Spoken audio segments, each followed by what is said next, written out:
welcome to First 7-Inch Club, episode 244.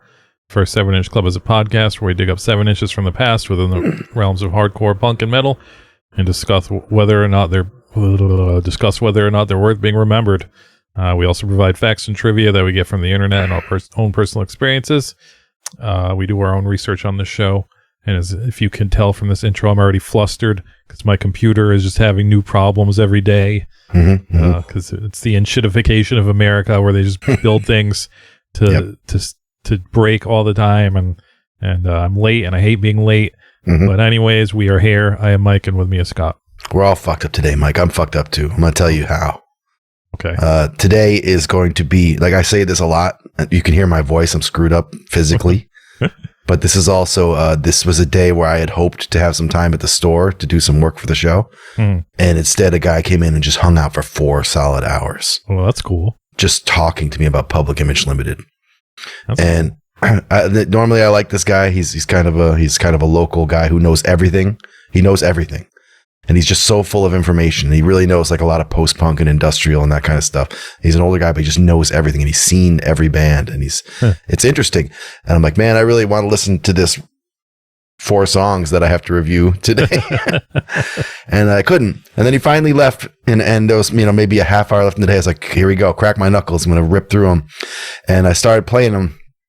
And I'm kind of repeating the songs on the sly because there's a couple guys in the store. And I'm hoping that they just don't care about emo and they're just going to let it go. Because one guy has a whole like jacket that's all Rolling Stones and he's got a Grateful Dead hat on. And I'm like, no, these guys are a joke. They don't know shit. I can do whatever I want. So I just kept replaying the song over and over. I'm like, they're not going to notice. And the guy looks up, he goes, you like American football? And I'm like, oh shit. I'm like, not really, and then we talked about it for a minute. I was like, yeah, I like these bands like that. And he goes, I'm from Illinois. Like that stuff's all, pretty well known out there. I'm like, cool. He's like, why you keep listening to these 2 songs over? So today, I say this a lot, but I will be it's good. Like today's the show to be unprepared for, because I could probably do most of today, without ever even having hit play even once. But usually I like to do better. So this will be a pretty flimsy episode. The other thing is, Mike, I found my new passion. Ooh. You know how sometimes I find interesting passions on social media and on YouTube and stuff like that. And I found that I have almost limitless appetite for one-on-one basketball channels. Wow. I didn't realize that they were so lively. Did you ever watch any of these guys? Like I'm sure a lot of it's fake, but not really. There's kind of I think there's some stars. I don't know. I'm new. So I don't know anything, but there's like some people who seem to already be rich and famous from it and already be well known. So I assume they're, viral 1v1 players or whatever. But, like it's really aggro and really insulting. And I don't really understand the mechanics of it because I don't understand a lot about basketball. I got the basics. Basketball is a pretty easy sport. So I have the basics. Either, you get the basket or you don't get the basket, but there's like, traveling and fouling and all this stuff that I'm not entirely clear on. And these guys look like they're beating the shit out of each other a lot of times. And they'll make a joke about fouls and stuff, but they seem to never call fouls. So I guess that's part of that you just don't really do it in this game or whatever. But, the guy that I watched who's like this really like smart ass, he's good. I assume he's good. And he's like a jerk. And he's really pushy. And when he's like checking the ball and stuff, he like bounces the ball off the other guy's head to try and make him mad. And and when he's playing, he'll grab the guy's shirt and pull it over his face from the back to ruin him. And he's just really, really like a bully. Like he's a huge bully. And I'm like, there's no chance that I wouldn't be in a fight. I never fight. I would be in a fight within seconds if anybody treated me the way these guys treat each other, just as part of the natural game. So, Mike, I know you're a big 1v1 player. Is this just a normal part of the sport? Like this, like nth degree level shit talking? Is that just part of it? Well, it sounds like back in the early mid 2000s, the And One mixtape was big. And that was kind of the same deal. They didn't play one. Maybe they played one-on-one sometimes, but not all the time. But that was the deal where they would do the trick moves and do the bouncing off the head and stuff. And then they put it in the NBA Street video game, and it was all the rage. And then it all died out. But I guess these YouTube people, sounds like these YouTube people are trying to bring it back, and I'm sure it's very entertaining. Yeah. And one was already always entertaining, and so was the NBA Street video game. So I don't know if I have the patience to watch it anymore, but And it's not even so much tricks. So here's a question that I have for the universe. Maybe you, Mike, but maybe just for the universe, is that a lot of these guys are actually really good at 3-point shots. Yeah. Like even when the guy's like harassing them, they still seem to be able to go whoop, whoop, whoop, and just sink threes all day long. And I'm like, why would you not do that for the whole game then? Is it just because it's dishonorable? Because like these guys who are really good at it and there's no real reason, there's no pressure on them, will just for some reason they'll just start running toward the basket and like playing the actual game for a little bit. I'm like, why'd you do that? Why didn't you just win the game? Are you supposed to? Is there a rule? Is there some like code of honor where you can't just, if you're good at that, you can't just like win the game in seconds on cheat mode? No, I mean, maybe they don't like to gamble. I don't know. I mean, you don't get all the 3-point shots. No one can get all of them, but these guys do really good. It's almost like there's no reason to sweat. They could get a chair and just sit down and win the game. I don't know. It's pretty interesting. I'm new to the sport. So you guys, you want to talk to me about your favorite one-on-one basketball channels, your favorite guys? Send me some clips. I love clips, and I don't have a lot of time for it, so it's not going to be my number one hobby. But I'm doing my best. Doing my best over here. I don't have much either. But you can reach us at first7inchclub@gmail.com or go to our Instagram at first7inchclub and reach out there and probably get an answer quicker, hopefully, if you're lucky. And we also have a Patreon, patreon.com/first7inchclub. You can go there and throw us a couple bucks and get a couple new episodes a month and your name shouted out and maybe some other stuff if you're lucky. Who knows what will happen if you sign up for that. You could get anything. That your luck may strike and we may become millionaires and we may decide to give back to our patrons. Who knows? The possibilities are endless. So I guarantee that if I got really rich, our patrons would be the first ones. I just send them each checks. I just send them golden basketballs so we can all play together. That'd be great. But yeah, I don't really have much this week either, unfortunately. Luke Kohler died. By the time you'll hear this is very old news because you're not going to hear this for a few days. From Sick of It All. Kind of a bummer just because he was probably, hopefully, the last New York hardcore guy that didn't become like a weird MAGA dude. So I assume he didn't, but I mean, there's no real proof of that, but it seems like he's the one true one. They're also, I don't know, maybe you have to be a certain age and grow up in a certain area, but they were like the one, like just impenetrable band as far as hating, where no one hated them. I've never met anybody in my life that was like, I fucking hate Sick of It All. They suck. Like, I've never met anybody like that. They're just always a band. And it's weird because like, when I started, when I got into hardcore, it was before Scratch the Surface, which was a big one for, people a few years younger than me. Yeah. Because it was on MTV and stuff, and they had that video and stuff. I got into them like when Just Look Around was new, and even by then they had like, they had like this reputation already. Like they were like the biggest hardcore band on earth. And it's kind of weird. Like, so, and even when, I think it was, I can't remember what Scratch the Surface was on. Maybe it was on Epic or something. I can't remember. It was on a big record label though. And they still, as far as keeping their old sound, they probably did the best out of all of the bands that signed to big labels from that period. Obviously, like it doesn't sound like Just Look Around. It doesn't sound like Blood, Sweat, No Tears, but it still sounds like hardcore. And that's a big deal back then, because usually those bands would sign and immediately sound like shit and not know what to do, and then they would get dropped immediately. But so yeah, rest in peace, Luke Kohler, the one I guess like invincible hardcore band that no one could hate. I don't know, I don't know if they're anybody's favorite band at a point. Like, they kept going, they kept making new records. Like I think I said when we were doing the Punkorama stuff, or the Cinema Bear Goggles, I kind of checked out after Scratch the Surface. I think they'd built the last after that. And I was like, I don't really need to follow Sick of It All anymore. They're on a whole other path. I've grown up. I'm into other stuff. But, they're still there for younger kids. And even when everybody's talking about them after he passed away, I saw a bunch of younger kids saying like, Built to Last was what got me into hardcore. And that is unfathomable to me to think somebody picked up Sick of It All's Built to Last and said, this is for me.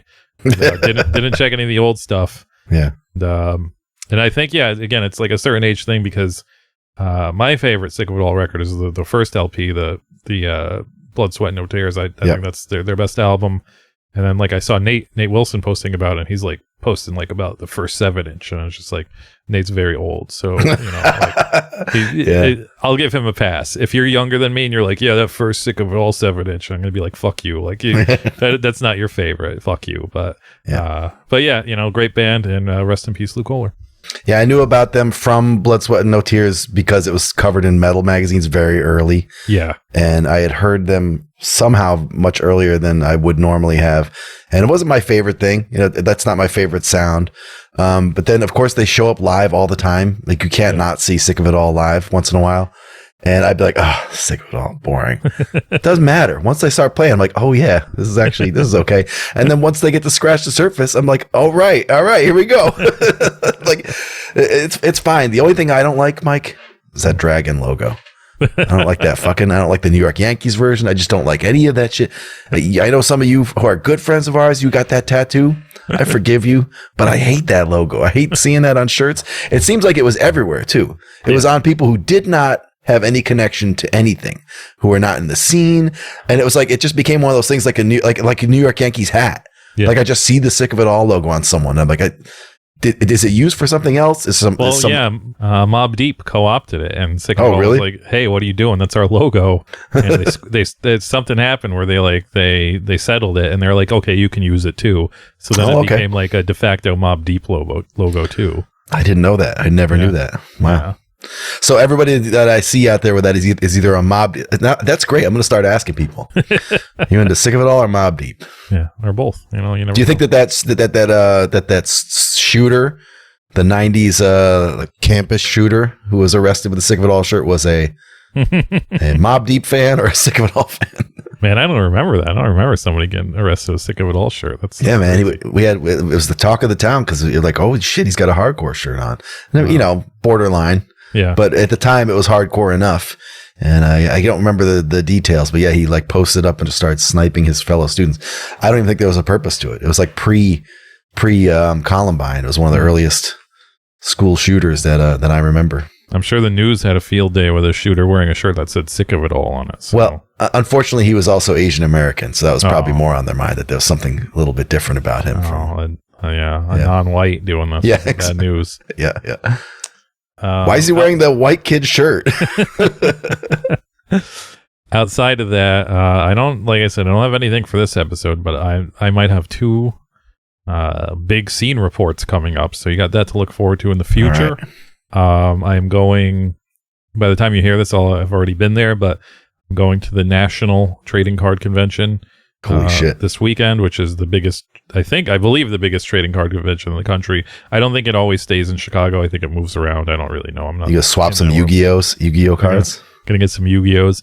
No, I was just doing it to have something to do and maybe pick up. I was like, maybe I should invest in some of these cards, not some of these new ones, but like, these cards that are now closing on 100 years old. And I'm just like, why don't I just buy these and hold on to them?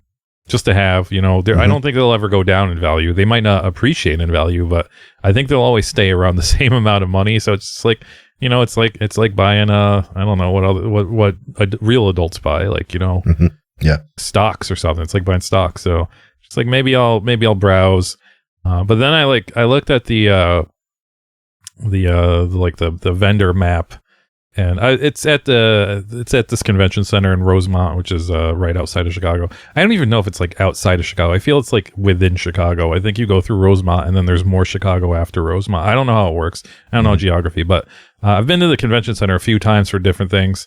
And it's always like, it's like a convention thing where, they put everything in like one big room and that's it. And this seems to be like the whole entire convention center. So I don't think I'm going to make it through even half of it. So I hope I have some good stories to share with everybody after I'm done. If I have a lot of stories, I might make it a Patreon exclusive. If I have a little stories, then I might keep it on the show for the banter in the beginning. Do you think people will cosplay as their favorite cards? They'll be like Honus Wagner guys walking around. That's a good idea. I wish I had more preparation. I could do that. I could start the trend. I could be the first guy. Now everybody, like, it's all either old guys like me, but worse because they've dedicated their whole lives to this, or it's young people who are just like trying to make a quick buck. and they all call it product. They call the cards product. Oh my god, which is so corny. Like, just call them fucking baseball cards. I hate that. Like, you got to stop calling G.I. Joe dolls. You got to start calling them action figures, or you were gay if you didn't call them action figures. And now you got to call cards product as if it's like drugs or something. It's like, fucking grow up. You're collecting children's trading cards. Yeah. You can't make it sound cool. They're children's trading cards. Just call them cards. Yeah, it comes with gum. Yeah. They don't come with gum anymore, but they should. Oh, shit. All right. Yeah. Come with vape. They should come with vape. Little vape cartridge in there with your $200 box of cards. That'd be great. The other thing I'm going to, which is in a couple weeks, is I'm going once again to the Wisconsin State Fair. I'm pretty sure I did either a solo podcast or at least a write up of it on our Patreon a couple of years ago. Last year I didn't do it because it was kind of like, I don't know, we weren't really feeling it. We didn't have any kind of crazy foods. We had a couple crazy foods, but it was kind of a letdown. But this year I went nuts. So they're offering this thing this year called like the whatever passport, which it's a bunch of shit. I don't want to talk about how much it is because if I do, people are going to be real upset because it was a lot of money. But one of the things you get with it is the Wisconsin State Fair. Each year they have what they call the Sporkies, which is their awards for the weird, like the greatest, most delicious stunt foods that the booths are selling. And then they introduced the Drinkies, which is the same thing for weird drinks. Like they have this year I saw they have a hot honey fried chicken lemonade and like other weird drinks. That's the only one I remember off the top of my head. And so they had this passport thing allows you one of each finalist, which is 12 things. So I'm hoping I don't have to get those things, like all of 12 things. So some of them are like legitimately not something I want to fuck with at a state fair. Like there's one thing that's like, it's like a I don't know, is it called like a swamp sundae or something? And it's just like gator nuggets and like crawfish and just like a bunch of seafood stuffed into like a glass or something. And it's just like, no, I don't want to fuck with that at a fair. Like it's going to be hot, just eating a bunch of fried seafood. That's not for me. So hopefully I could, we could use the tickets for other stuff, other weird food, but we'll see. But hopefully I'll have if it's juicy enough, a Patreon report. If it's not, we'll settle it for all you poors on the regular show. But unfortunately I have nothing to talk about substantial this week. I think that's worth the $1,400 you paid for it. That's good. Should be pretty good. You get, 2 tickets to go on the fair, which are $20 each, which is kind of ridiculous. And then they can't throw in parking though, which is kind of like a fucking real kick in the balls. Like you can't throw in parking, man. That shit's $20 too. But you get all the food and you get T-shirts that are like, I'm a fat fuck, I ate all the food. So I'm gonna wear that pretty proudly. I'm gonna be pretty happy with that. And you like a bunch. So you get it's kind of like the Big E. Like they also have cream puffs here, and they try and pretend like they invented that shit. And I'm sorry, but the Big E invented cream puffs, and they invented E-Clears. They're the real fair to do it. But they have it here, so you get like a pack of cream puffs. You get a free grilled cheese sandwich, which I'm always there's always the same grilled cheese booth, and the line is always crazy. And I'm like, I don't know if I really want to wait in line for a grilled cheese. But this year I have to get it because I'm going to have a free ticket. And the grossest part, the grossest free item you get is a 4 milk flight. Oh. And it sucks because my girlfriend was like, I don't want no part of that. No. And I don't want no part of it either. But it's something like I'm gonna need it to get my money back. So I'm gonna have to drink 4 milks, and I'm gonna probably vomit all over either vomit or shit myself all over the place. Yeah. It's gonna be an uncomfortable Monday for me. But I think it's like wacky milk, like bubblegum flavored and banana and stuff like that. So it's gonna be probably very horrible for me. But it's been a while since I was in my milk prime, but once upon a time I found a creamsicle jug at Wegmans. Yeah. And I just popped it and chugged it around the store, walked around the store and didn't pay. I just walked around the store like in gung ho. I just walked around drinking it and then just dumped it somewhere. It was good. I didn't feel great about having drunk a half gallon of milk in a half hour, but it was really tasty. It was really good. Maybe this will make me a milk guy. Maybe we'll see. Did I mention when we did the bad case of the gout, did I mention the milk challenge? I don't remember. I mean, I hope these guys listen and they can tell me whether this is true or not. But I had always heard that one of the things that they did when they were bored was the milk challenge, where they would just grab a gallon and each try and chug a gallon. And supposedly the word in the street is you can't do it. No. That you'll start to like projectile vomit, and that like any human stomach will reject the gallon of milk. Yeah. So they would see how far they could get into the gallon before they start to hose it into the middle of whatever park they were standing around in. And that's a terrible time. That's an I'll be a kid game of, that's their 1v1 basketball. That was a terrible. I like that name. The name is great though. The Milk Challenge. That sounds exciting. That sounds really cool. I'm going to have the milk challenge in a couple of weeks, so we'll see. Yep. Okay. Before we get into it, talk about our friend at stateofmindrecordings.com. Stateofmindrecordings.com is a website on the internet. It's also a distro and record label, and they sell old records and new records, and old records that have become new records, and they sell them all for very cheap prices, along with $5 flat rate domestic shipping. You can't beat that. That's not just for one record. That's for as many records as you can buy. You could always only pay $5 for shipping. That's insane. So go check out their stock and see if there's anything you want. Every week I like to feature a record they're selling. I swear to God, this record was on sale when I pulled it up about an hour ago or 2 hours ago. So I don't know what happened. So maybe it's not on sale anymore. But either way, I was having a little problems with the site. Maybe that's why. Maybe it was taking everything off the sale, and that's why I was going so slow. Maybe it's not on sale anymore. I don't know. But either way, luckily this popped up kind of right away. This is the playoff of, I think, what I talked about last week or the week before. But this is Terror, the BBC Sessions LP on maroon, purple, and black. When I checked earlier, I think it was $16, but now it's $18.95. So either way, I was pretty amazed that Touche Amore had BBC Sessions. I'm more amazed that Terror has one, and I'm even more amazed by it is because they recorded this in 2005. That's like a few years after they became a band. I don't even know if it's a few years. It might be like 2 years after they became a band. I thought having a BBC session was like prestigious, like for the Beatles and the Who. Yeah. So you just show up there and you're like, "Hey, we're Terror. We're a new hardcore band from America. Yes. Can we get on that BBC?" And they're like, "Yeah, sure." And so they have a whole record full of it. I don't know how that works. It's a British law. If you can make it to the BBC with your gear, they have to record you. I feel like, does End of a Year have one too, or Self Defense Family? They probably have one too. Of course they got one. They made it through the moat. There's a moat you have to get through. Yeah. It's full of actual wyverns and dragons, the real ones, the historical ones. And if you make it through, they have to record you. I mean, John Peel's show is like famous for doing all kinds of weird stuff. Yeah. So maybe it's just being on the John Peel show or something like that. Well, then it would be called the Peel Sessions, like Nathan. Oh, that's true. That's true. Yeah. Maybe the BBC doesn't like that. He died. I mean, he died like several years ago. So maybe. I was gonna say John Peel's like VC Andrews, like he's been dead forever, but they just they'll pretend he's alive. But I think this is going to be my new collection. I'm going to collect hardcore and hardcore adjacent bands that have put out their BBC sessions on vinyl, because it's very weird to me. Maybe it's not weird for younger people who are used to the Turnstiles and the Code Oranges of the world, but it's weird that all these bands I didn't know were like that big had fucking BBC session records. It's crazy. Self Defense Family releasing BBC Sessions EP. Stream a track. There you go. Only an EP, though. Only an EP, because I guess maybe double album like Touche Amore. The Bobbies came running through the door like, "Yo, you lot, can't be in here." My front page has Apocalypse Babies, spelled BABYS.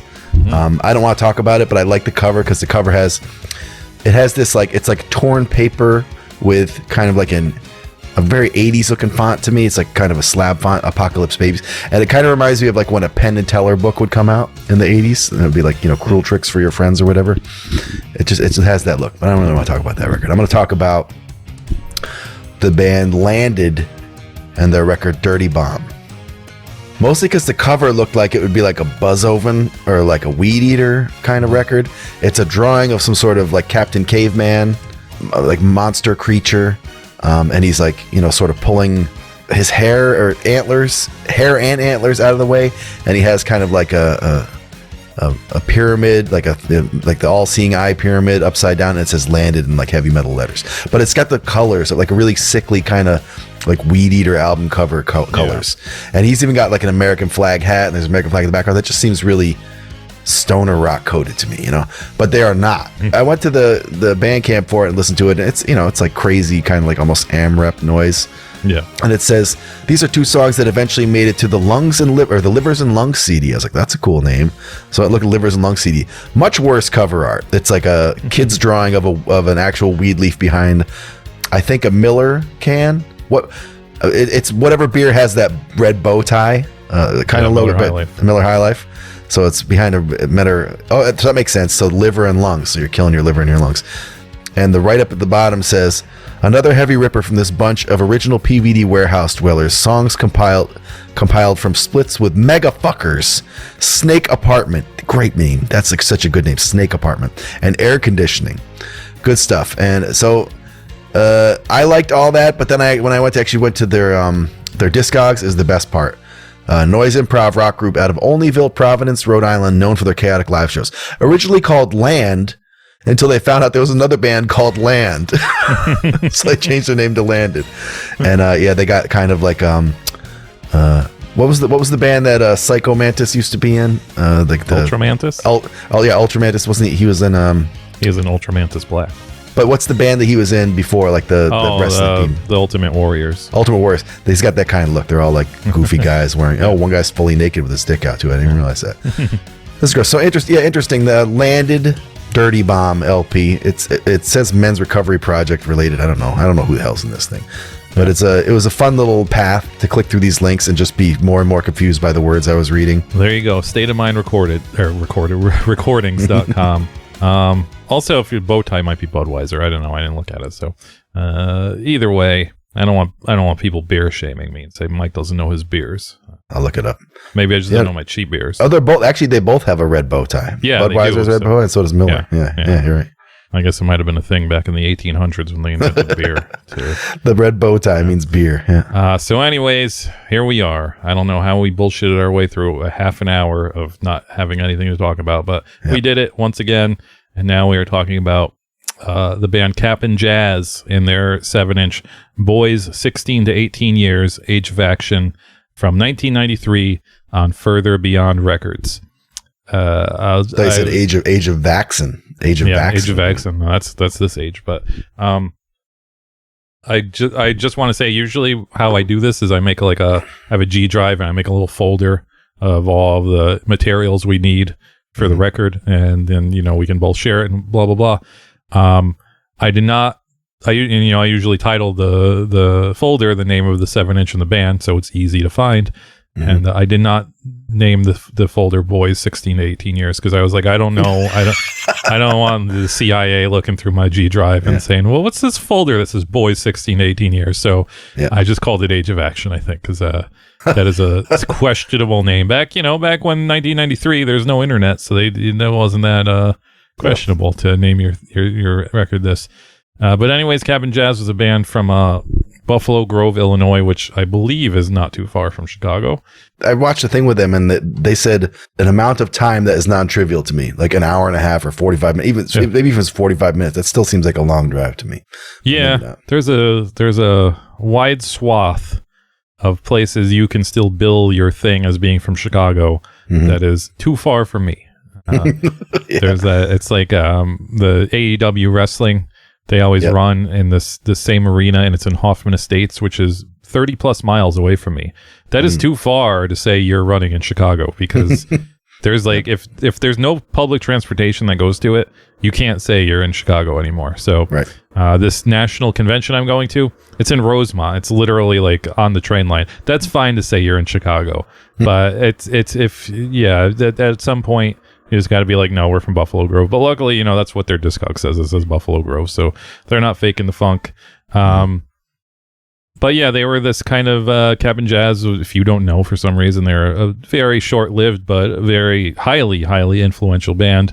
They released one LP and a few 7-inches. I think this is their only solo 7-inch. And then almost immediately after they broke up, Jade Tree put out a discography, and I don't know about Scott. I know Scott likes this band. I know we both have mentioned this band multiple times on the show, but I have never known this band as anything but the discography. Like I don't I probably heard Capn Jazz for the first time when file sharing became like an easy thing to do. So probably in the early 2000s. So I've never known them as anything but the discography. So to preface this, I had no idea what this 7-inch would be. I had no idea of what part of the discography the 7-inch would be, because I only know them as that double CD or whatever it was. Yep. So that's how I knew them. It was, one of those things that, again, I listened to because it was one of those names I'd always see pop up. And when file sharing became easy, I was like, I don't have anything to lose. I could finally hear what this band sounded like. And obviously, it's not a thing that I would normally like, but I was like, this is pretty good. And I'd put it on every once in a while for the past 25 years or whatever. So I figured we should talk about it. I'm kind of disappointed by the reaction to this. Like, no one really cared that we're doing this, which I'm pretty surprised by, for one. The only person who commented just said they're one of the most overrated bands ever. So I don't know. Maybe this episode won't be as welcomed as I thought it would be. But Scott, what's your history with Capn Jazz? Well, this is pretty timely because American football just put a record out. Yeah. Capn Jazz did a reunion, it was a bunch of reunion stuff not long ago. Yep. I think this is the right time to talk about Capn Jazz. I'm an OG. Well, not totally OG. I mean, I knew about them. When did Schmapp and Schmaz come out? 1995. I probably didn't know them in 95. I probably knew them in 96 or 97 because I had a buddy in high school who was like hip to emo, even though he was not a hardcore kid or anything like that. And he's the same one who turned me on to Embrace. And at both times he was like, this might be a little too wimpy for you. and he showed me Capn Jazz, and it's one of those things where I looked at it, I was like, are you fucking kidding me with all this all this cutesy bullshit? Yeah. And then I played it, I was like, yeah, sure, yeah, this is good. So this is for me. Part of it is because it's screamy, it just worked, and I thought it was interesting, and I think I was still new to the idea of stuff like Embrace, where it's not hard, like where it's like hardcore, but it's not like metal and stuff. So having these kind of more chimey guitars and poppy melodies, but the vocals are really intense. I was like, sure, give me more of this. And there's not really more of this. There is, but nothing quite like I accidentally hit it out of the park on my first two. There's no, I don't need to go any further than Embrace and Capn Jazz. I'm done. I got the instant record collection. I don't really need, I can't think of too many bands that really scratch the itch that those two bands scratched for me. And both of them are also very specific singers. I'm like big into vocals, and they have very specific, uncopyable singers. Like you can't really copy Ian, and you definitely can't copy Tim. Yeah. It's not happening. So I've liked them since I was I guess a teen boy, or maybe 20, 19 or 20, something like that, and still do. Like I could still listen to this record now, but as I'll talk about it later. Confidentially, I think I've only listened to the full discography maybe twice in my life. Wow. Because like once it gets to Take On Me, like I hate Take On Me. Yeah. So once it gets to Take On Me, I've already listened to a lot of Capn Jazz by then. That's like 10 tracks. And then I'm good. I'm like, I don't really want to hear more Capn Jazz right now. But if I do, I just go back to Oh Messy Life, which is my favorite song. Listen to that one more time. They go, okay, I'm good. I'll take it off. So I've heard today's 7-inch several times in my life, but it's been a long time. That's in the back half. That's way in the back half of the record. I almost never make it that far. Yeah, I was gonna save it for when we're talking about the actual music, but again, I had no idea what order anything was in, so I was kind of disappointed when I found out this is this is the literal 4 of the last 6 tracks of the discography, and I never make it that far, and it's spoiler alert, I think this is their weakest material. So so I was like, I thought this was going to be some of the songs I really liked, but unfortunately it's not. But I also should say that I've never really taken a deep dive into everything else these guys have done, but I don't think I like any of it that I've ever heard. So this is the one thing. The other guitarist that's not on this record, maybe there's like a couple Promise Ring songs I like, but no. But if Capn Jazz has a Wikipedia, and honestly, the personnel portion is going to be very boring because they all have Wikipedias. They're all like, this is all they do. Like they still do this, so it's not like it's not like we have any like dirt. We're not going to dig up anything. Well, maybe Scott did, but I sure didn't. But even the Wikipedia credits them as like making emo music more palatable. So it was kind of like, I guess, whatever bands were influenced by Capn Jazz were just like, oh, we can make this even more palatable, and just completely erased like any edge that emo music had after Capn Jazz. So they are the kind of the singular band that people have tried to copy and just have copied all the wrong parts of. I should go. Do you like any of their post Capn Jazz bands or no? There is some Joan of Arc stuff that is interesting. Owls, was sort of okay because that's just trying to be Capn Jazz again. Make Believe is sort of a hardcore band that they tried to do. Yeah, not the worst. I don't like American Football at all. I don't like any of their solo stuff. They all do. Everyone in this band is now a singer and guitarist. Yeah. I think Mike is the only one who gives it a name. He calls it Owen when he plays. But I think Victor just plays as Victor. Yeah. But yeah, like there's stuff in Joan of Arc that's interesting because it's still his vocals, and I like his vocals. But it is up its own ass. It's very very far up its own ass, and it got a really bad rap. You know, he has never had an easy time with like reviewers or anybody else for that stuff. And I mentioned this when it happened a couple years ago, but they did do a reunion show at a very small venue in Chicago in 2024, and it didn't say Capn Jazz. They just posted this. The club posted like the sheet of paper that had like a sentence on it, and it was like a gibberish sentence, and I was like, what the fuck is this? And then, 17 hours later, I figured out, like, if you took the first letter of every every word in the sentence, it's spelled Capn Jazz. And I was like, fuck. Yeah. And it was all sold out. So I missed my chance of seeing that because I am an idiot and couldn't figure out a simple riddle. And I will probably regret that forever. I'm sure they'll do another one at some point. But either way. I thought they did a whole tour. I think they didn't they do a whole tour in 2025? I don't think so. Maybe. I think they might have did one earlier than that, but I don't know. If they did, I don't think it was all the guys. I think it might have been like one of the guys or something, but I don't know. Just Capn Jazz. Yeah, just the titular Capn Jazz did the tour by himself. Yeah. So to get into these guys, even though, like I said, there's not really a ton to go over. Mike Kinsella played drums. Mike was the youngest member of Capn Jazz. And he was literally 12 years old when he joined Capn Jazz, which is pretty insane. He's about 15 or 16 on this recording, which is still pretty insane. So these are literal boys age 16 to 18. So I think that's like a literal name. That's like they're just like calling out how old they are when they recorded this. Yeah. So that's pretty crazy.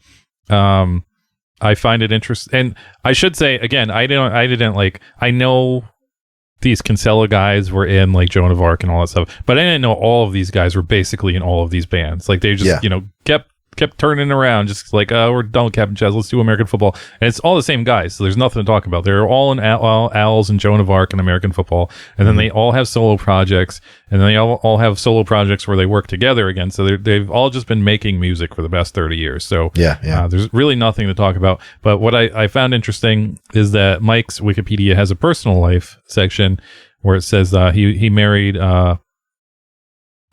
his wife Ryan in 2006.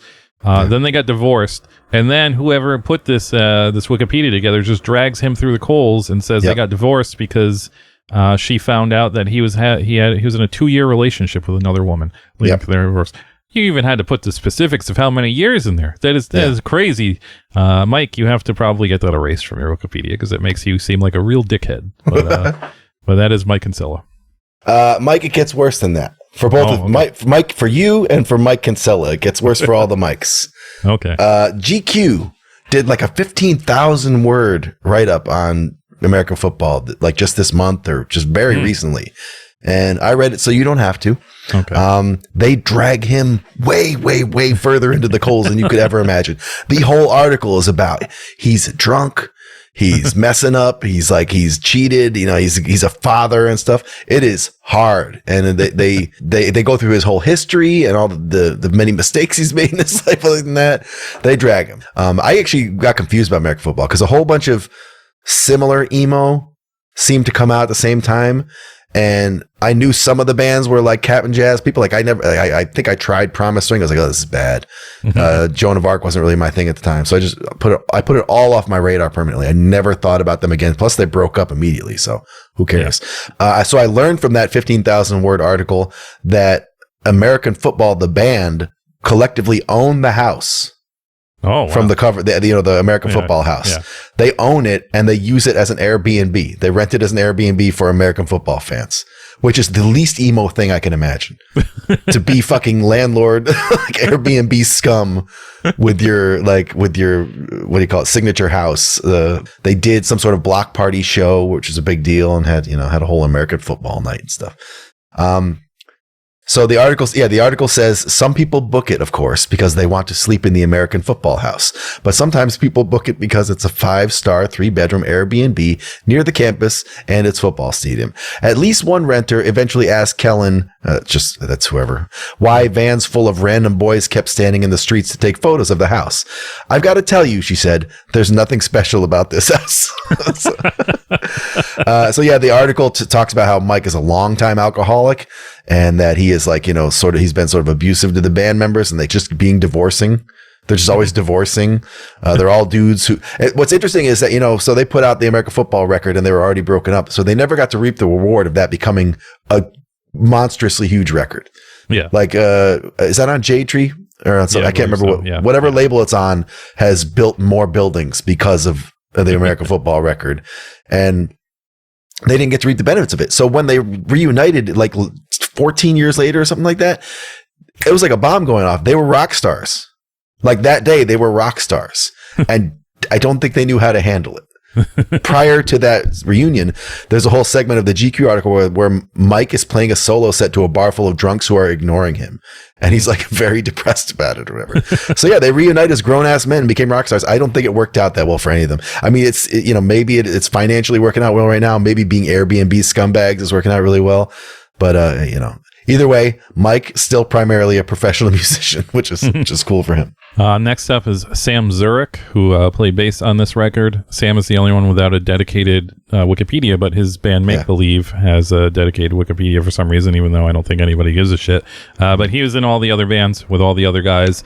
And Make Believe, as Scott said, was their hardcore band, but it started out as just the Joan of Arc touring band. So, usually if you're big dick swinging big dicks, you could write the music and sit at home and get some other assholes to tour. And for some reason, they were like, oh, let's just start a band, which again is, slight variation of all the other guys. But it also includes the third Kinsella, who is one of their cousins. But so it's a different Kinsella getting involved. But same deal. He does solo stuff under the name People Dick. And I'm pretty sure he still does that stuff. And that's what he's up to. I think he's got the funniest social media. It's not super funny, but he's the only one who's kind of fun to follow, I guess. His LinkedIn still lists him as Chicago distribution manager for The Onion, which I think was a real job. It said this old article that said he was living a nomadic life in a van, and his Instagram kind of looks like that because he's always driving around places. He's always in different states, and he's driving a big white, I don't know what you call those things, those scamp looking vans, whatever. It's like a delivery van. Yeah. And he refers to that as his work truck. So I'm like, is he living in this? Is he driving all over America delivering The Onion like a paper boy, like the least efficient paper boy on earth? And so I'm like, I don't know. I'm about to give up and close the tab. And then I went one post further and it says he's an art delivery man. So he drives to fancy people's homes and delivers sculptures and shit, like a very pricey Wayfair. Next up is Victor Villarreal, who played guitar on this. Again, he's in all the same bands and he now tours as Victor Villarreal. I feel like I forget some combination of one of these guys and Mike do have quote unquote solo project, even though it's two guys. That I think they just sing about how they're alcoholics. So, that I think it's Victor and him. So, but if you go to Victor's Instagram, it's all him playing fests and stuff. I mean, he only has 2,000 followers, so I don't think it's maybe paying the bills. But either way, he's still playing fests and shit and touring. So he's still a touring musician. Yeah. I guess I don't go to fests anymore. But what's it like when the whole show shuts down for one guy with a guitar? That sounds. No shade. I like Victor, but that would be a bad time for me. I'm like, ugh. But much like Mike, Victor suffers a bit from having his very personal demons out there. It's part of the Capn Jazz story. I think it's part of the Joan of Arc story. Capn Jazz ends because he almost OD'd. Or he did OD, I guess. I guess he did OD. So he OD'd on tour and spooked everybody out. And Mike at the time was still literally a boy. like watching his friend, like, you know, freeze up in the back of his car, and they had to deliver him to the hospital. And I guess that the whole band was like, fuck this. This sucks. And they all just quit. But yeah, like his whole story is like just stuff about his drug abuse and stuff. And he doesn't seem like it anymore. It looks like he's mostly living and playing solo in England.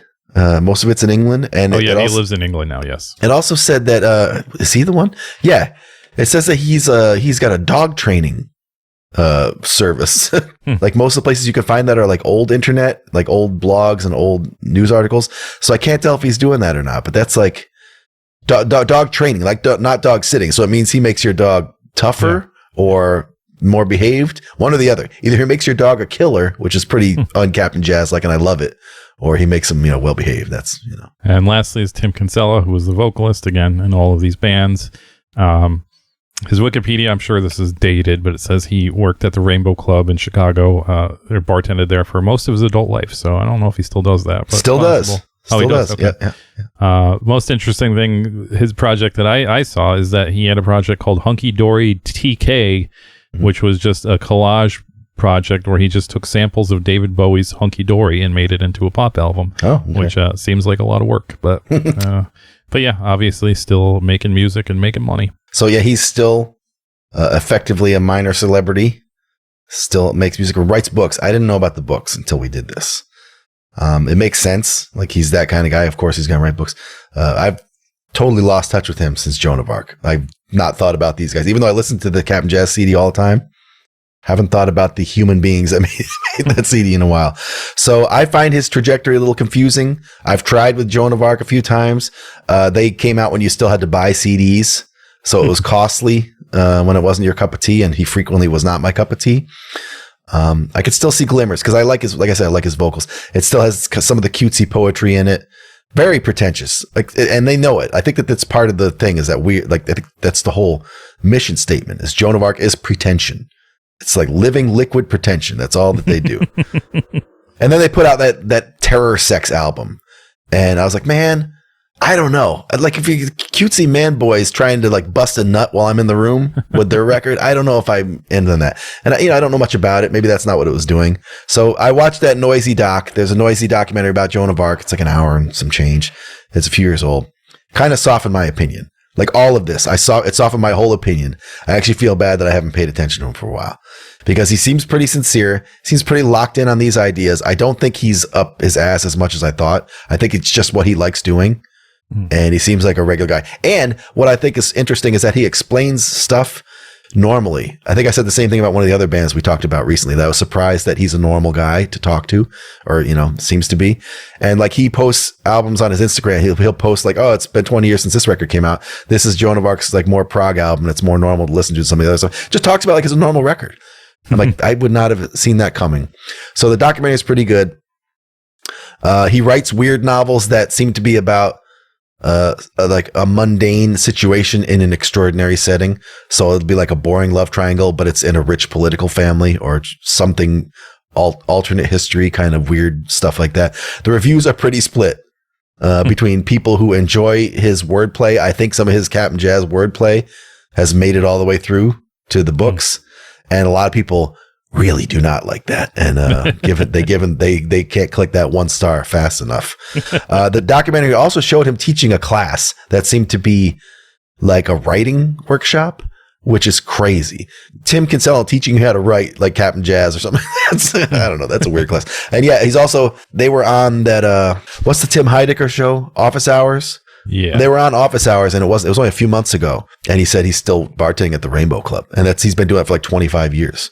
I don't know if it's just something he does as like a lark, like some sort of like to stay real or to stay human or something like that. But yeah, apparently he just bartends. It says it's in the Ukrainian part of town or something like that. Yep, so Ukrainian village. That's cool. And I guess, as a bonus, Davey Von Bolin was their later guitarist. And it's weird. It's funny because if you read his Wikipedia, it kind of makes it sound like after Capn Jazz broke up, he immediately moved to Milwaukee and was like, I think I could make money doing this, and formed the Promise Ring. And the Promise Ring is just again, a more palatable version of Capn Jazz. So yes. So with the same like little boy conceit, I think. Yeah. Same kind of like, oh, we're little kids. We're just having little kid fun. Yeah. So I wonder if that's really how it went down. I wonder if he's like, I'm not done with this. I can make some money. And he just like immediately moved and was like, yeah, I'm going to still play Capn Jazz music. That progressively got more and more shiny and shitty. But there's a couple songs on their first thing that are okay though. So that's it. That's Capn Jazz. So yeah, this was on a small record label that we actually have talked about before called Further Beyond Records. It was a small Chicago record label run by Basil Shadid. They only put out about 8 things, all within 92 and 93. We talked about them on the Patreon, I believe. So you poors have never heard us talk about them. But they put out a Very Punk Christmas 7-inch. So it was a 7-inch comp of a bunch of Chicago ska and punk bands that we talked about. So go back to our Patreon archives if you're a new Patreon subscriber, and you could listen to that. And I'm not going to go over it again, but Basil seemed to still lead a very interesting life. He's a film producer. He did this music stuff. I think he had his fingers in wrestling for a minute. He did all this stuff. So he's a very interesting guy. If you look him up, this Silent 7-inch they put out, I see that all over the place. That is, I think that's still haunting the bargain bins of Chicago to this day. So yeah. But yeah, small record label out of Chicago, and obviously they outgrew this pretty quick. Yeah, I didn't catch, I guess, so he was in a band with a guy who eventually helped form Braid. Yes. And both guys had like similar labels, just full of, local emo. But Basil still has a website where he makes weird experimental indie. I listened to some of it, and it's like electronic music, but also still emo. There's still like jangly, like Midwest emo guitars and stuff. And it's all about like politics and food. He has a whole emo record that's just about fruits and vegetables and eating fruits and vegetables. And his website says, from 1992 to 1994, I ran a punk rock record label in Chicago called Further Beyond Records. My mom came up with the name, and my brother taught me basic accounting so I could start my first business. But mostly I learned from watching Scott at Shake Fork Records, who basically mentored me. I was surprised to bump into Very Punk Christmas. I forgot about it. I completely forgot that it was all Chicago. That had the Blue Meanies and Capn Jazz on it and stuff. Okay, so now we could get this record out onto a tray. Nice. I never really thought about it before, but this layout and everything about this record is very much of its time. Yeah. This seems like a foreign concept to like anybody too young to remember records looking like this. I think again, they would probably just think this is pedo stuff, honestly. Yep. Like all of this, we've talked about it before on the show. When anytime I think an emo band has popped up from the 90s, it's all very like twee boy stuff. Yep. And none of this shit would fly anymore. You would be, well, I don't know, because the Epstein guy got away with it. So I don't know, but I think most sane people would be like, we should maybe look into this guy's internet history, putting out records that look like this, and this is one of them. It looks very homemade. I shouldn't say homemade. It's 1993. It just looks like they only had so much means to make a record layout back then. But the main picture is just like, it looks like a picture taken from like Howdy Doody or the Bozo the Clown Show or something like that, of like some kid. I thought he's dressed like a cowboy, but I don't know. I think he's just like an idiot. But some black and white photo of some young boy. Capn Jazz is in the distressed typewriter font. There's some red circle behind it, I guess, to just give it some texture, but it looks dumb. Yeah. And it says boys 16 to 18 years, age of action in a red typewriter. Under all that, and it's a sketchy thing to look at if you weren't part of this scene and knew anything about this. And but that's how things looked back then, unfortunately. Yep. And the red and black typewriter stuff kind of continues for the rest of the layout. The back cover has small pictures of all these guys, all these boys. It gives you a weird definition of jazz, which I assume is correct, but I don't know. It's just a kind of weird one. It was by Langston Hughes from 1951. So I guess it's again another weird thing from back then, where these young emo boys were just fixated with jazz and jazz culture for some reason. I don't know. I guess I assume Capn Jazz started that too, but that seeped into all emo too, where everybody had to have this fixation with jazz for some reason, and then it would morph into swing, which is way worse. Yep. But at least jazz is cool. But you get that. The insert is just the lyrics. The lyrics are just in regular typewriter kind of font. You get thank yous. You get so they credit.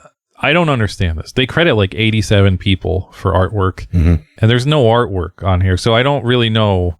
I guess like if you took like the separate photographs maybe, and then the photograph on the cover, and then the photograph in the back, and then the typography, maybe you get that many people. It adds up to that. Maybe they just wanted to shout out their friends and put their friends' names in a record for some reason. Yeah. But there's way too many people doing having credits for artwork for a thing that doesn't really feature much art. It features text and photographs that are used before. So it's weird. And the Capn Jazz label is just blue, and it says Capn Jazz on the back. Has something like taken from some little boy textbook.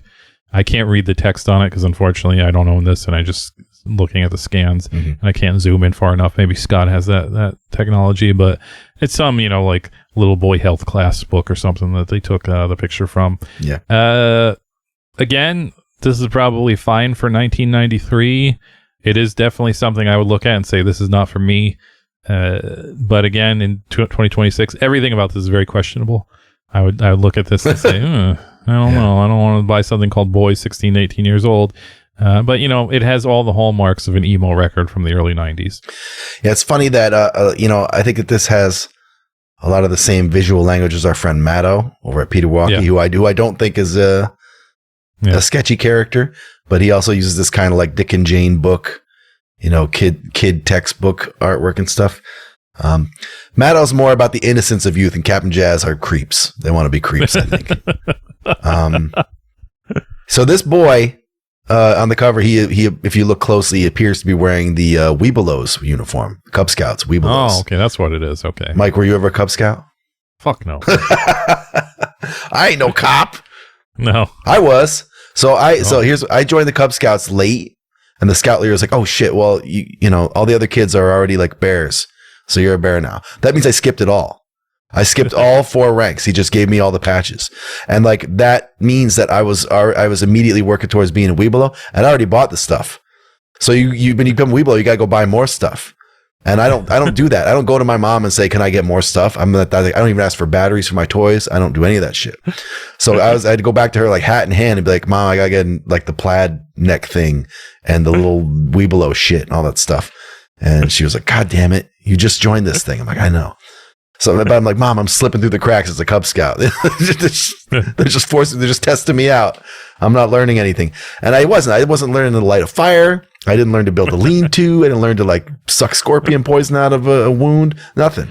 I'm just like, but now I'm an elite sniper scout. They just made me a sniper on day 1. You're a Webelo. So I guess so that's the cover. He's some sort of a Boy Scout. He maybe is like leading the. I don't know what the vest is. He's wearing some kind of crazy vest.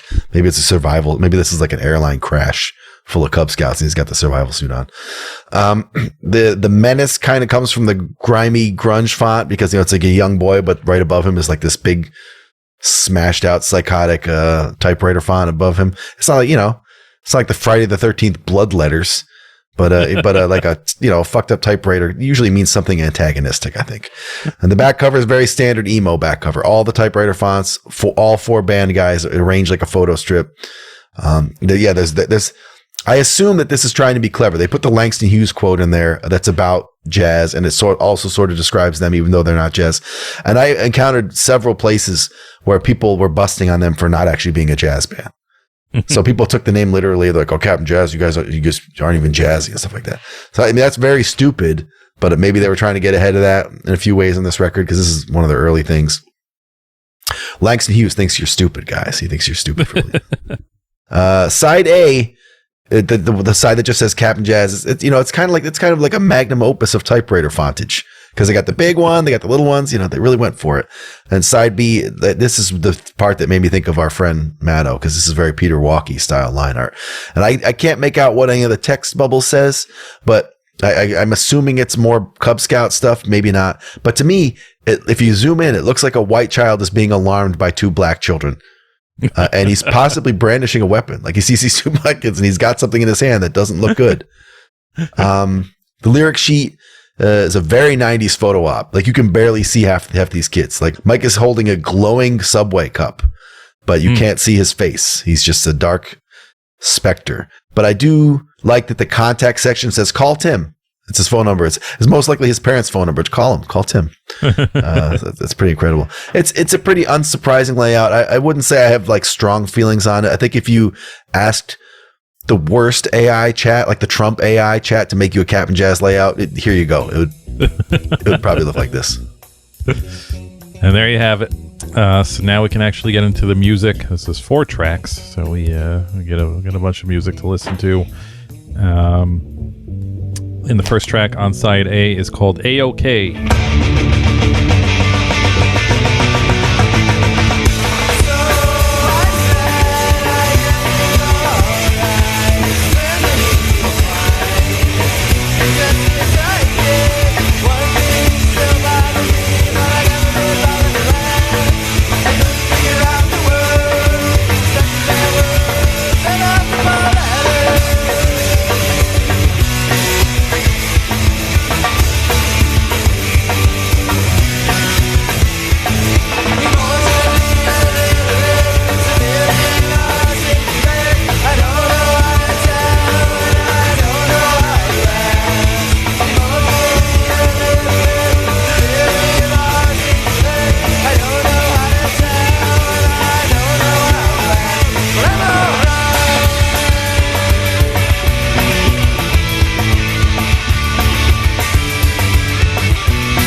So yeah, I put this on and I was like, oh, this is not the Capn Jazz that was on the first CD. This is dug deep in that second CD. Yeah.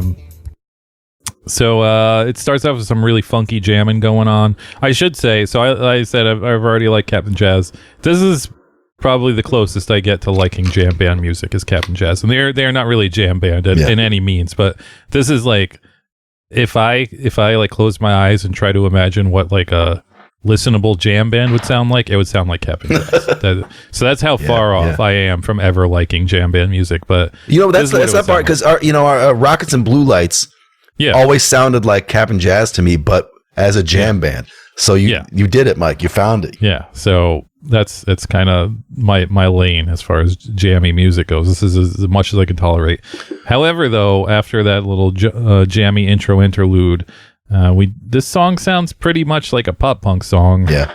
I don't think, but it's weird because I don't even know if they used the term pop punk in 1993, but if they did, it wasn't this type of pop punk. This is the type of pop punk that would come later, like even in the 2000s. This is what pop punk sounded like in 2000. So these kids, these children, these actual teen boys were like 10 years ahead of their time already, somehow. But as far as Cap'n Jazz goes, it's not the best Cap'n Jazz song. No. I think either in Tim Kinsella's Wikipedia or maybe just the Cap'n Jazz Wikipedia, I think it's Tim's. It says that he's known for his eclectic voice, which is a pretty interesting way to put that, eclectic voice. But I can't really put it any other way because that makes sense.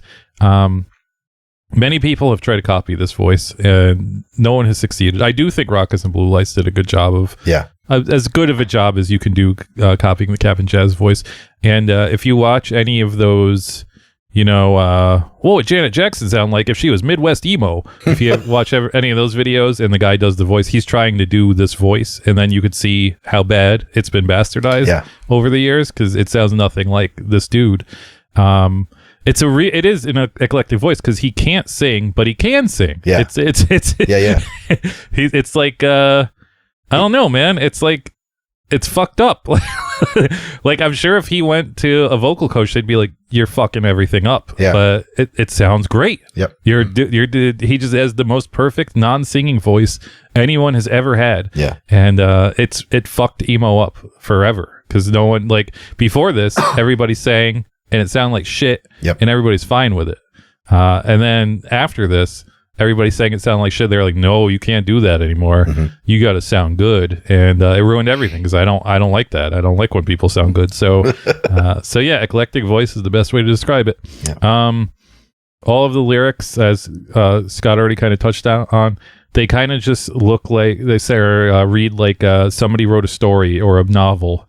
And took like a paragraph, just a random paragraph out of that novel, and made it lyrics, which is, I think it's fine for Cap'n Jazz. I don't think that works for everybody. I don't think it necessarily works great on this record, but his singing sells everything to the point where you're like, okay, I'm buying into this, and it's very advanced again for teen boys to have lyrics of this girth. I would say, they are still in this we're little boys thing, but they're like, they have serious lyrics, and it's like, I don't know. I don't know how you'd come up with this as a teen suburban Chicago boys, but they did it. This song has a little post-hardcore breakdown in it, which is like the only, I guess, morsel you get that these guys may have listened to hardcore at some point in their lives, because there's nothing else reads like that. So you get maybe these guys have heard Quicksand or something like that. And it's still, and my next line was, it's still very hard, because this is I'm sure they had a demo of some sort before this, but this is their first recorded music that more than 10 people have heard.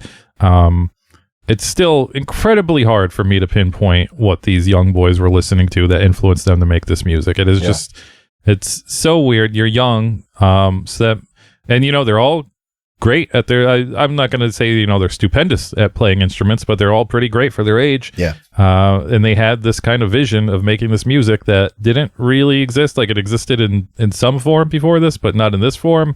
And I just don't know what they were listening to put this all together. Even the Wikipedia mentions before Mike Kinsella, young 12-year-old Mike Kinsella, started playing drums for them. They had their star football player from their high school playing drums. Yeah. So, that guy's probably listening like fucking Bruce Springsteen or something. And he's playing with these weird kids. And luckily he quit to play football. So I just don't know. A little more funky stuff at the end to tie it all together. It's not the best Cap'n Jazz song, but it's still pretty good. I would kill to hear it with the football player. I don't know how hard it was. It's just all hate breed beats. So I was assuming the beginning was a joke, like the Langston Hughes thing, because it's jazzy. Yeah. This is them saying here's a jazz song. Psych! This song immediately contains the second most important feature of Cap'n Jazz for me, which is the sound of 150 or so people singing. The Cap'n Jazz is really good at making it sound like there's a lot of people just sort of moaning along in the background, just go, there's just every one of the songs has something like that. And they only ever talk about one or two other backing vocalists. So I don't know if it's just him or if they brought other there's the credits on the one song for a bunch of people, but all the songs have it. So I can't get enough of that. I love that sound. Cap'n Jazz have always been good at it. Obviously, this is day one. This is song one, day one, and they're immediately good at it. This song seems a little more morose than some of the stuff that I seek from them. It's kind of like a downer, and it's got like chuggy guitars in some parts. Like, what is this? This isn't. It's kind of odd, and it's also an odd opener energy wise. Like, it doesn't have opening track energy. I'm very surprised by the Guitar Hero solo. Part of the story of this band is that Victor showed up like pretty skilled, like he plays like 8 instruments and is good at them all. But I just don't associate them with this like Neil Schon, like, you know, thrusting your guitar and like the drummer hitting the glitter drum. That kind of action is not what I think of in Cap'n Jazz. And that, of course, leads into the first blasting French horn solo. There's some of that makes it all the way through the whole band, but they don't do it as much later on. But I guess that was a big deal, is that like early on, Tim brought out a French horn and would just start playing it like the Cows. The Cows used to have the guy who played, like Shannon used to play the bugle in the Cows, and I guess he was just doing something like that. But that's funny to show up in track 1. And lyrically, like Mike said, this is technically pretty Cap'n Jazzy because it just sounds like an excerpt from some old timey, like a Huckleberry Finn type book, but also a little bit like a suicide note or an anti-suicide note too. But it's not the straight stuff. The straight stuff is about, you know, boogers and stuff. It's not there yet. I'll allow it. But this song, like, I agree, the song is good, but even with all these like super crunchy guitars, it feels like a pretty soft opener. It's like, it doesn't feel like maybe the best track to open with. Next track is called Geheim.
That's how you say it. I should mention, again, I only known this band as a discography my entire life. I should mention the discography did wonders remastering it for the discography, because this actual record, which is what I ripped, sucks. It sounds like shit. But this, you know, the record, the discography does a really great job of making everything sound like it was recorded in one session. So I don't know what version Scott's going to put over this, but don't listen to this 7-inch. Just go listen to the discography, because it sounds like shit. And the discography sounds great. Anyways, this track is very much spot on 120 minutes. I think this would have I think this would have killed if it was on 120 minutes. I think these guys would have had a whole different career if Mr. further beyond was like, well, let me get a hold of I don't even know who was hosting one. It was so long ago. I think it was that guy who just died. Unfortunately, rest in peace, that guy. Yeah. But let's get him on the phone. Get this on 120 minutes because I think it would have did great. They could have said they were friends with Smashing Pumpkins or something. It would have hit it right off. There's a weird instrument in this background. I assume that's the French horn Scott just talked about, but it's kind of haunting. At the end, kind of ends in this real 90s alt rock freak out jam. Again, more jammy stuff, and then they do some real honest master level dual vocals at the end, which is like, again, these are young boys and they've already mastered the back and forth dual vocals. Song 2 of their first 7-inch. Yep. So yeah, this one rides in on a funky Santana groove or something. It's like it's the other one. The intro groove was kind of random, and I think even the album opens with kind of like a random riff that doesn't lead into the main part. This one does. This funky Santana groove actually feeds into the ensuing riff, which is interesting. This gives me a glimpse of the second thing I like about Capn Jazz, which is the screechy vocals. They weren't really that screechy in track 1. This song has the screechy, like signature Capn Jazz vocal style. It's a very unique screech. Like we said, Rockins and Blue Lights does it. Sunny Day Real Estate guy. He's in the ballpark, I think. He's a little too clean cut. Like, I think it, like Sunny Day Real Estate, what's his name? Jeremy.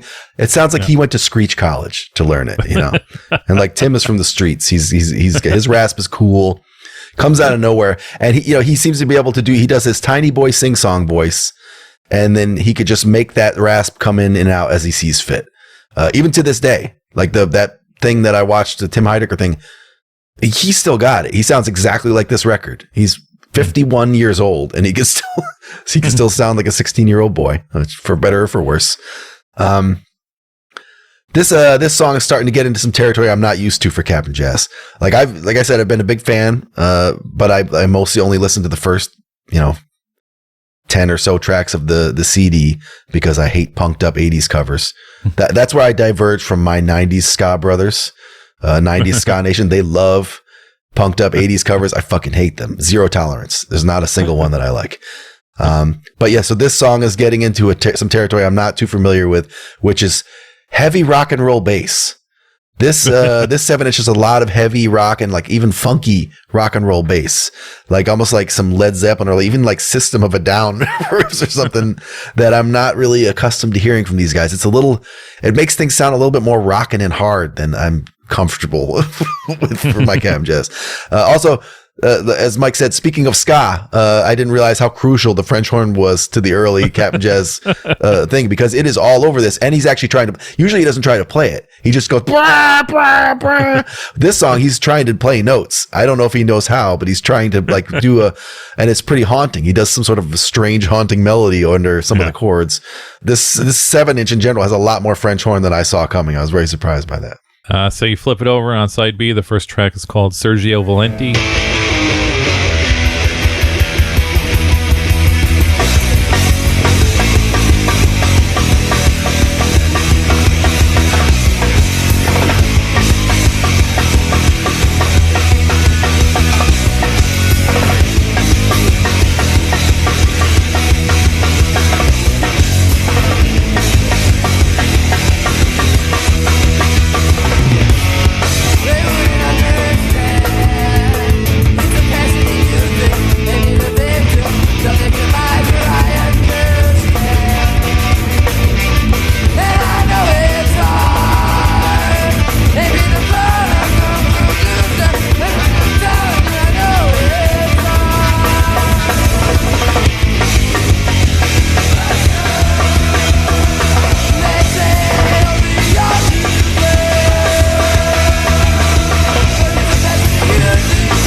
you're a younger person out there, Sergio Valenti was a designer jeans. Yeah. Very popular in the 80s, not so much in the 90s, but people I think still wore them. Mm-hmm. So this one, they kind of combine both songs from the first side, and it's a little pop punky, and they're still doing kind of alt rock freaking out at the same time.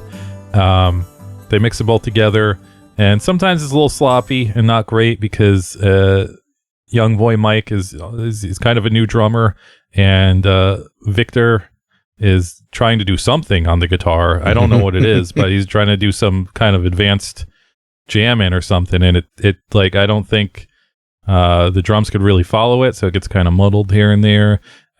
Still, with that said, still very strong multiple vocals going on throughout it. I wonder if these boys were in the choir. They might have been in the choir, like at least a couple of these boys, and they got their choir friends, so they knew how to do all these melodies and stuff with the multiple vocals. I don't know. It seems like something you would need to be taught. Yeah. There's a little too much freeform in the song for me, though. This is their jammiest song. I think this is probably maybe their weakest song of their entire discography. I don't know if Scott would agree with me. But they end this with some nice, pretty Bob Ross style acoustic guitar picking. Yeah. So that's pretty cool. Well, if you let this whole 7-inch play on the discography, the next song is the 90210 soundtrack. That may be the worst thing. Yeah. That's really the 90210 I don't mind. It sucks, but it's like it's not like they're playing it like a pop punk band. They're trying to make it into like the sad emo song. Right, yeah. It's like that's pretty fun. With weird samples playing over it. Yeah. So I'll make an admission now that no one should ever make. But we're here. We're in the safe space of a Capn Jazz episode. There's only a few of us here right now. So I feel like I can share with you guys that there are polyphonic spree songs that I like. And there's a pop band called Youngblood Hawk that has that Youngblood, the new Ozzy Osbourne? Not the Youngblood, the Youngblood Hawk. They're I think it's the name of the band. And they have one of those songs that just it's the same thing. It sounds like 30 people singing backup vocals. Sometimes it just sounds like kids. It sounds like you got a bunch of children singing backup vocals. And I love that sound. Just a huge bed of voices. It could just be like, I even like it when you hear footy fans singing their firm's anthem, when they're all like, I'm forever blowing bubbles and clapping and stuff. I love that sound. I think that's great.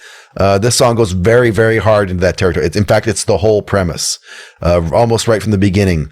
Partway through the song, there's this huge flurry of snare drum activity, which I think is cool. I can't tell if there's a delay pedal helping or if he's just, I don't know. It's a lot of snare action. And it's pretty mechanical and it's very strange. And then everything after that is just a fountain of vocals. Just everybody is singing. And I don't know what word they're singing. They're singing some word over and over. And it's not in the lyric sheet. It sounds like pressure, but that doesn't fit. It doesn't fit. But yeah, the whole second half of the song is just Capn Jazz and their hooligan friends chanting. And I love it. Lyrically, kind of all over the place. I forgot the previous song. Very satisfyingly in the little kid nostalgia lyric pile that I expect from them.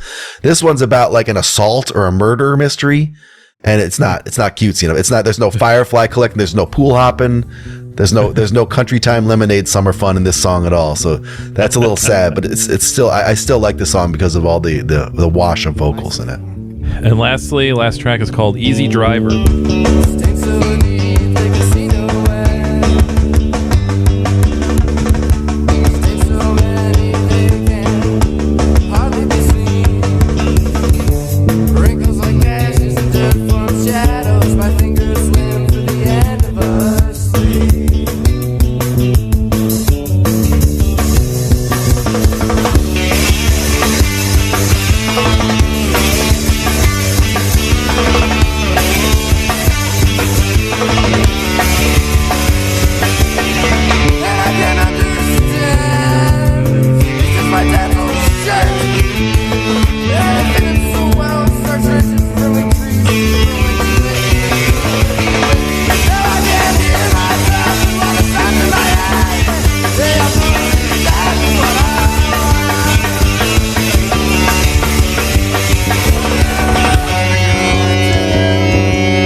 do you mean my favorite color is black? It's always been green. It's black. Green and blue. Just like when the sky meets the leafy treetops.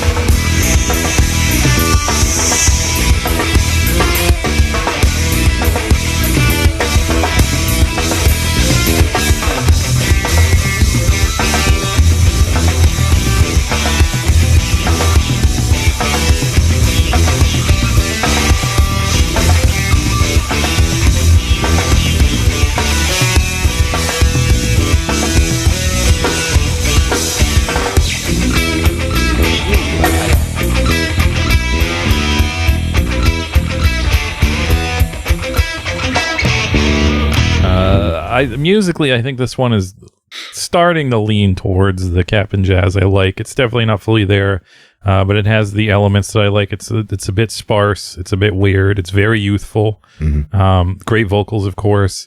It's just kind of its own thing, and I think they're starting to figure it out. Unfortunately, it's kind of like a half song because the other half is like again split into two halves. It's like it ends with like little kid joking music, mm-hmm. and then it turns into like a full-on jam session. Yep. I think you could get away in 1993 with ending your record like this, but it's kind of a cop out. Like if you would if you're a little older and you knew better, but I could do without it. But that jamming they do at the end, if you really thought hard, if you really put your head to it, you can mosh to that. So that's pretty cool. Yeah. So I like that they threw in a final mosh part, because I always like a final mosh part, even though they didn't mean to. Mm. But they sort of did just for me. So the second side I don't think is as strong as the first side, but it's still pretty decent overall. So this song gives us the last piece of the Capn jazz thing, which is the post-rock guitar parts. I think around the same time I got really into like Tortoise and a little bit into Gastro del Sol and those kind of bands. So like the fact that all the parts of Capn jazz that weren't heavy kind of sounded like that was helpful, because usually like when it came to a lot of other emo, the weak parts would lose me. But Capn jazz were weird when they were playing the weak parts. They were playing like those chimey, bizarre, post-rock guitars. And I assume it's Victor. I think Victor is pretty skilled, and he was like a classical guitarist, so I assume it's just by chance that they happen to have a guy who was really good at going doing all that shit, and they kind of fill in the gaps of those interesting guitars. I don't think they quite have it down to a science on this track. No, but the funky bass is fun. There's a lot of funky bass on this song. It's very funky. This is unfortunately one of the songs where Tim like talks and meanders over a bunch of it, and then during the weird part, he just. I think it's him. I don't think it's a sample. I think it's him talking about his car, and it sounds like a sample from a movie, but I think it's him just saying like, I don't drive black cars, I drive a green car, or something like that. And that part is really weird because the whole song drops into like a funky jam, and it sounds like a non sequitur, but they don't give it up. They just actually go into the least Capn jazz part of the whole record. They go into like, I don't even know what it is. It's like a Tool influenced Fish. It's like a very funky, jammy, crazy ending. And it's got another one of those like heavy, funky 70s bass riffs, and it goes on for quite a while. Like, this is a 7-inch. Where'd you find the time to play a whole fucking jam at the end? So, I agree. It's an odd way to end a Capn jazz record. And I think it's the most meandering song for me. So it's not my favorite, but there you have it. There's Capn Jazz's boys 16 to 18 years age of action from Further Beyond Records from 1993. At the end of this, I like to do a little rating system where I say either throw it in the trash, listen to it on streaming, buy it in the bargain bin, buy it for full price, or buy it for collector's prices. This is a very, very completely bona fide full price record. There's a couple versions of this, or a collector's price record, I should say. There's a couple versions of this. I think all that's different is the cover. One's blue and the other's like a pinkish beige cover. Mm-hmm. Yeah. You're not getting this for anything under $65. That's on the low end, or you're paying upwards to $100 for it. That is a lot of money for the weakest entry into this band's discography. But people want it. I assume it's not a very huge pressing, and it's their rarest thing they have. I can't go that high. I would say this is a full price record for me. If I saw this for I would buy this for $30, which is way above my budget for any 7-inch on Earth. Yeah. So, but this is, it is their weakest thing, and it sounds like shit compared to the actual discography. So you can get a better version of this by not owning this, but you would also brag to your friends if you own this. So Yeah. it has some virtue for owning it, but not really. So I would pay a little over, bargain bin prices. I would definitely pay upwards to 30, but I am not ever paying $65 for a 7-inch, no matter what it is. So that's a little high, but it's good. It's good to see where this band started out, and they were completely, they weren't completely Capn Jazz yet, but they were completely, they had a vision, and it was much different from anybody else's vision. Yeah. And that's pretty cool at the end of the day. Speaking of 120 minutes, the kid that in high school that turned me on to this stuff, his name was Davin with an N at the end, and I called him Postmodern Davin because that was Postmodern MTV was the only like point of reference I had for college rock and alt rock. I thought that's what it was called. So for years I just called that postmodern music, and I called him Postmodern Davin.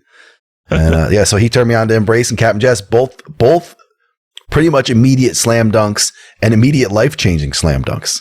I feel like I should call him up and send him some money. But yeah, this record hit at exactly the right time for me, exactly the right time. So I don't know how this goes. I assume that this is systemic in hardcore, or at least was in the 90s. Maybe, maybe not when things were tougher in the streets or whatever, but 90s hardcore when we were all kind of softer. Starting around age 19, you immediately start to feel too old because of hardcore. Yes. Hardcore will keep you in a constant state of feeling you're too old. Every year that goes by, you're 23, you still feel like you're over the hill, like you're out of touch, and you don't understand what's going on anymore.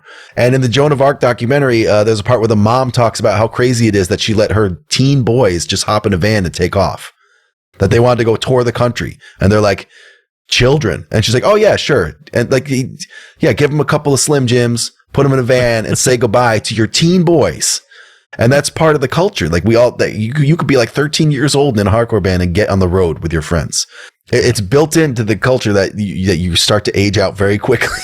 And if you stick with it as you're adult. So Capn Jazz will hit me at the right time, because still a child, I was already in the state of mind where I was thinking about how nice it was to go swimming when I was younger with my friends. Haven't gone swimming in a while. I don't do it anymore. I'm like a fat Hessian now. I don't go swimming with my friends anymore. Would have been nice. Would be nice. It would be nice to remember the feeling of opening a fresh Star Wars figure. Haven't done that in a while. That's nice. Yeah, starting to get a little long on the tooth. It's nice to think back. I was 44 by the time I was 17. I was already a 44-year-old man. So all these lyrics are about skinning your knee and Little League and your cookie heart. It should have been very corny, and it probably is. It probably is a little corny, but it just hit different for me at that time. I was in the right spot for someone to remind me about being young, while I was still young. I think Tim Kinsella stayed there a little longer than he should have. Like I said, he's still singing this. What is it like to be 51 and you get up on stage and sing, "We're busy touching till we're dizzy, stupid"? That's a hard thing to say in front of another adult in the room, and he still does that. So none of that matters. What matters is that they landed for me when I was a kid, and then I just stuck. And I still think it, now that I'm old, I still think this shit sounds great, and I don't critique it the way I would everything else. You've heard us for 243 episodes. I am not nice to people about their lyrics. I'm very rude. And for some reason, I just give these guys a pass about these very, very targetable lyrics. You should be able to really go off on this. I'm not going to do it. I think it sounds like youth gushing out of a hose and disappearing, and I love it. And actually, we talked about how whether it's hardcore or not. And I was thinking about what makes it hardcore, and it's the drums. It's always the drums. Because I remember the first time I ever heard "Sunny Day" was on MTV. I was in a dorm room with some friends, and that whatever that song is came on. Yep. And I wasn't paying too much attention, and I got to the chorus. I was like, "Oh damn, those are hardcore drums." That's the signal, is that when they get to those beats, they're different. When it's a hardcore song, it's different. The drumming is different, and it's all over the 7-inch. Even if some of the stuff isn't super, it's not, like I said, it's not Hatebreed or whatever, but it's got the drums. So I can't rate this in a meaningful way. I can't give it a rating because I think it's in the millions. For me, Capn Jazz way beyond. They're different. They're like something else, but they're adults singing about little boy topics and mixed with adult topics. That's sketchy. And so if that's sketchy for you and you're uncomfortable with that, then it's effectively a 0, because that's the whole package. The whole package is that it's like cool punk music dwelling on little boy topics that you should be outgrowing by now. So, for you, it's going to depend. Did you hear Capn Jazz when you were 19? It could be okay. Mike says he's learned about him on the internet, so I guess maybe there's still time. I mean, I was still very early 20s at the time, so I get a little pass, but I wonder now if that feeling has gone away for young kids in hardcore now, since they go to these shows where 75% of the bill is 50-year-old men. Yeah. And they don't feel that way anymore. Because I was, Scott's right. Exactly right. Once you hit like 22, you're just like, holy shit, I can't do this any longer. Like I'm too old for this. Yep. And and back when I was an actual kid and still enjoying it, it was like you would see any band, and if they had a guy who even sniffed look like a 40-year-old, you'd be like, these are cops. Like, I'm not going to listen to this band. Like any band, like I remember in high school, people would be like, oh, Bad Brains are playing tonight. Oh, they're fucking old. They're for old people. Yeah. And they're probably like 32 at the, actually, I don't know, Bad Brains are kind of old dudes, but it's kind of like, oh, sick of it all's playing. They're for old people, stuff like that. So it's just like those dudes were so young compared to the bands playing now and calling themselves hardcore. So I guess that stigma wasn't for those people, or they just have nothing to turn to, but younger people in us, let us know when you started feeling old going to shows, if it was literally in your late teens, early 20s, or if you made it to your 30s when you were like, okay, this is too old. But I mean, when I was like, I think when I turned 21, I stopped going to shows for a while. Like I was just like, I'm too old for this, but you get back into it. Gotta get serious about my baseball card collecting career. We'll be back next week and maybe continuing this experiment, maybe ending it with a big bang. Next week is going to be a very, very big one. Next week is going to be the one that's going to set us to the top of the Apple Podcast rankings, number 1 in hardcore charts. And we're going to do it next week. I'll leave you hanging on that. But Scott, do you have any last words? It's you two, the Joshua Tree, where the streets have no name. You're going to love it. So I got two closing topics. Is one, you just made me think of, I know we have some older guys who still play. Yeah. And like they play at a bigger level than I ever did. So I'm still old. I'm obviously old, and I was still playing for a while, but I was playing very niche shows, and it just didn't count. And I don't really hang out and talk to people. But if you're an old hardcore dude, what do you do after your set? Do you go out there and hang? Are you broing down with children? I'm not saying I'm not putting you on the blast like some Epstein shit. I just mean what do you do? Like, what do you do? Did you drink beer with the other old guys? I guess that's standard. But I mean, I think I told this story before, but I went to see Streetlight Manifesto, a ska band, with my friend, probably 15 years ago or something like that. But we were still in our 30s, and I could. That's the oldest I've ever felt. I felt illegal. I felt highly illegal. I felt alarmed to be in that room. Everyone there was so young. I felt like on alert. I saw parents. There was parents there with the kids. I was like, oh my God, I cannot make the wrong move. I can't look at anybody for too long. They're going to call somebody. I'm going to get tased and dragged out of here. I felt awful. So, how are you feeling? If you're right now, if you're 47 to 56 and you're still playing in young people venues, and also let me know your favorite 1v1 channels. We want basketball channels. Okay. We will talk to you next week. And until then, fuck Charlie Daniels.